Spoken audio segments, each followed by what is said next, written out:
আসসালামু আলাইকুম। একজন প্রবাসীর জন্য সবচেয়ে কষ্টদায়ক কথা হচ্ছে যখন দেশ থেকে ফোন করে মা বলে, বাবা তুই মনে হয় আমাকে আর দেখতে পাবি না। আল্লাহুম্মা ওয়াকুর রব্বির হামহুমা কামা রাব্বায়ানি সগীরা। এই দোয়াটা হয়তো অনেকেই জানেন, হয়তো এটার অর্থ অনেকে জানেন, কিন্তু এই দোয়াটার গভীরতা কখনো চিন্তা করছেন? আল্লাহ তুমি আমার মা বাবাকে রহমত করো, দয়া করো, মায়া করো, যেমনটা ছোট্টবেলায় তারা আমাকে করেছিল।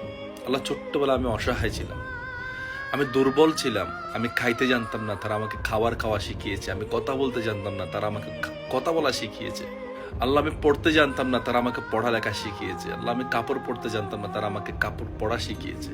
আল্লাহ, আমি অনেক দুর্বল ছিলাম, তারা আমাকে সবল করিয়েছে।